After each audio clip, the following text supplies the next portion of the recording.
que contenía exactamente el audio de 47 segundos que obligó a renunciar a un presidente latinoamericano.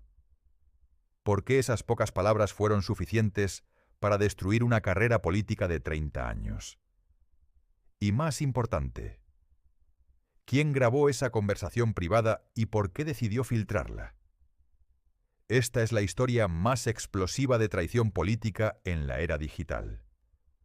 Una historia donde 47 segundos de audio cambiaron el destino de un país entero y demostraron que en el mundo moderno ningún secreto está completamente a salvo. Eduardo Martínez había llegado a la presidencia después de una carrera política impecable que se extendía por 3 décadas. A los 62 años era visto como un estadista respetado, un hombre que había navegado exitosamente las aguas turbulentas de la política latinoamericana. Su ascenso al poder había sido el resultado de una campaña basada en la transparencia y la lucha contra la corrupción. Un gobierno limpio para un país limpio había sido su eslogan de campaña, y durante sus primeros 2 años en el cargo había mantenido esa imagen con relativo éxito.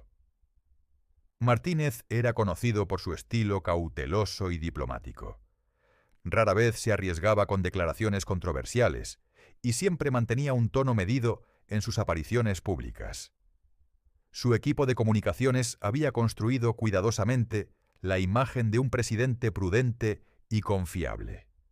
Pero detrás de las cámaras, lejos de los micrófonos y las grabadoras oficiales, Eduardo Martínez era una persona completamente diferente. Y fue precisamente esa diferencia la que eventualmente lo destruiría. El 23 de noviembre de 2023, el presidente Martínez convocó una reunión privada en su despacho personal. No era una reunión oficial, no aparecía en su agenda pública, y no había registros formales de su realización. Era el tipo de reunión que los presidentes tienen cuando necesitan discutir asuntos que no pueden ser públicos.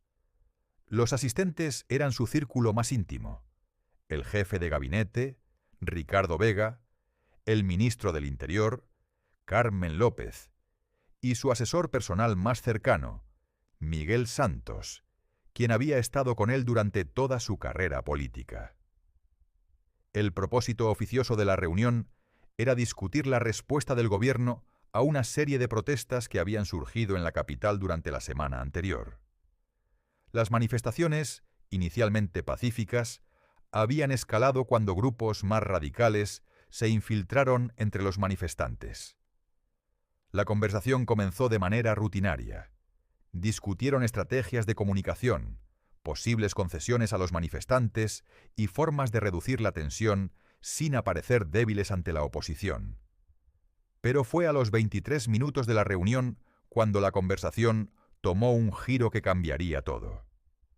Según las transcripciones que posteriormente se filtraron junto con el audio, la conversación fatal comenzó cuando el ministro del Interior mencionó que algunos manifestantes habían logrado acercarse peligrosamente al Palacio Presidencial la noche anterior. «Presidente», dijo Carmen López según las transcripciones, «creo que necesitamos enviar un mensaje más claro. Estas personas no entienden otro lenguaje». La respuesta de Martínez, que quedaría grabada para la posteridad, fue devastadora no por su contenido político, sino por el lenguaje que utilizó. «Carmen tiene razón. Ya me cansé de estos malditos manifestantes. Que los militares les den una lección que no olviden nunca. No me importa si algunos terminan en el hospital. El mensaje tiene que ser claro. Aquí mando yo, y quien se meta conmigo se jode». Pero las siguientes palabras fueron aún más dañinas. «Y si los medios preguntan, nosotros no sabemos nada. Fueron los manifestantes los que provocaron la violencia. Ricardo, prepara la narrativa. Estos idiotas se lo buscaron».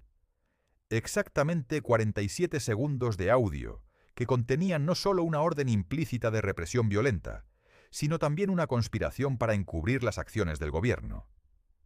Lo que Martínez no sabía era que Miguel Santos, su asesor más cercano, había activado discretamente la grabadora de su teléfono móvil al comienzo de la reunión. Miguel Santos había sido el hombre de confianza de Eduardo Martínez durante 15 años. Lo había acompañado desde sus días como alcalde de una ciudad provincial hasta la presidencia. Era más que un asesor, era prácticamente un hermano para Martínez. Pero Santos había estado guardando un secreto.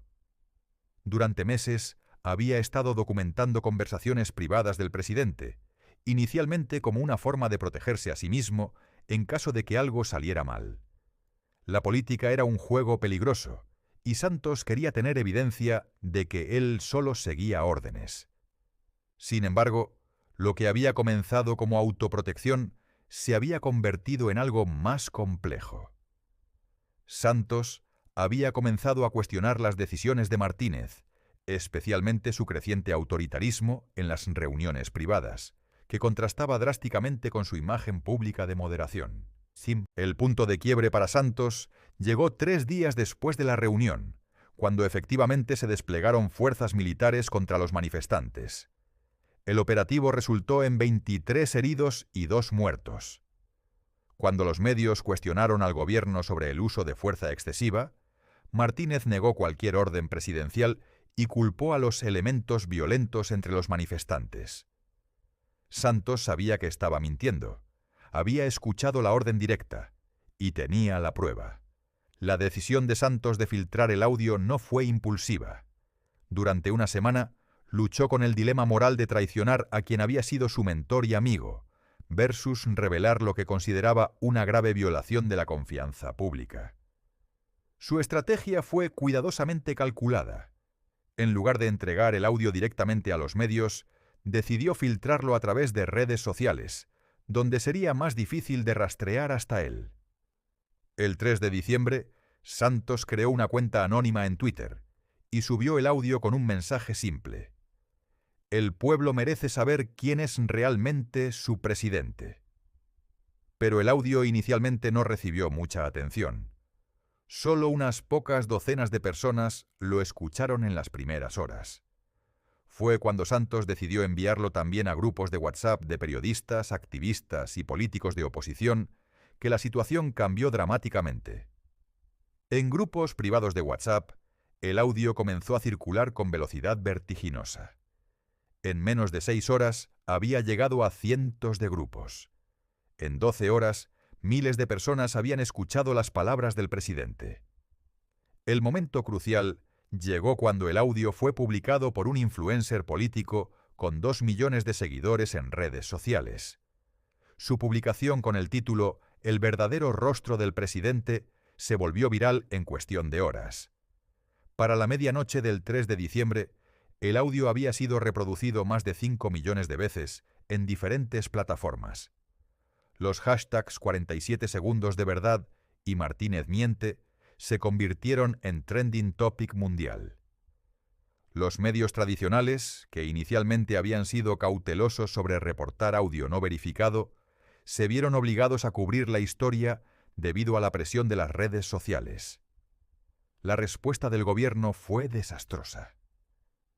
El equipo de comunicaciones del presidente primero intentó negar la autenticidad del audio, luego afirmó que había sido sacado de contexto y finalmente argumentó que había sido manipulado digitalmente.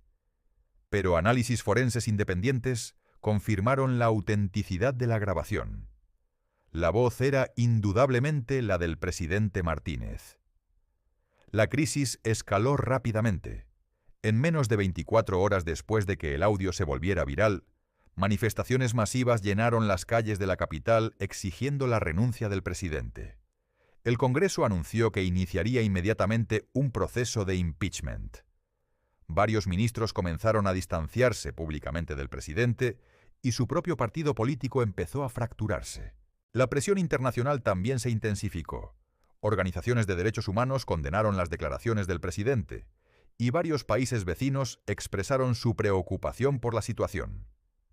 El 6 de diciembre, exactamente 72 horas después de que el audio se hiciera público, Eduardo Martínez anunció su renuncia en un breve mensaje televisado de apenas 3 minutos. En su discurso de renuncia, Martínez nunca reconoció la autenticidad del audio, pero tampoco la negó directamente. Simplemente declaró que renunciaba por el bien del país y para preservar la estabilidad institucional. Miguel Santos nunca fue identificado públicamente como la fuente de la filtración, aunque investigaciones posteriores del gobierno sugerían que sabían de su traición. El destino de los protagonistas de esta historia fue muy diferente. Eduardo Martínez se exilió discretamente en Europa, donde vive actualmente bajo un perfil muy bajo. Su carrera política terminó completamente y enfrenta varios procesos judiciales relacionados con las violaciones de derechos humanos durante las protestas. Miguel Santos continuó trabajando en política, pero nunca más en posiciones de alto nivel. Aunque nunca fue oficialmente identificado como la fuente, círculos políticos sabían de su traición, lo que limitó severamente sus oportunidades futuras. Carmen López, la ministra del Interior, también tuvo que renunciar y enfrenta cargos criminales por su papel en la represión de las protestas. El audio de 47 segundos se convirtió en un caso de estudio sobre el poder de la tecnología digital para exponer la corrupción política, pero también sobre los riesgos de la vigilancia constante en la era de los teléfonos inteligentes. La historia de Eduardo Martínez plantea preguntas incómodas sobre la naturaleza del poder y la privacidad en el siglo XXI. ¿Tienen derecho los líderes políticos a conversaciones verdaderamente privadas? ¿O todo lo que dicen debe ser considerado potencialmente público? También ilustra cómo la tecnología ha cambiado fundamentalmente el balance de poder entre gobernantes y gobernados. Un solo teléfono móvil en manos de la persona correcta puede derribar gobiernos que parecían sólidos. Pero quizás la lección más importante es que en la era digital, la diferencia entre el rostro público y privado de los políticos es cada vez más peligrosa de mantener. Los 47 segundos que destruyeron a Eduardo Martínez no revelaron nada que muchos no sospecharan, pero proporcionaron la evidencia irrefutable que faltaba. ¿Tú qué opinas? ¿Hizo bien Miguel Santos en grabar y filtrar la conversación? ¿O violó la confianza de alguien que había sido su mentor durante décadas? ¿Los líderes políticos merecen tener conversaciones privadas o todo debe ser transparente? Déjanos tu comentario y suscríbete para más historias sobre cómo la tecnología está cambiando el poder político.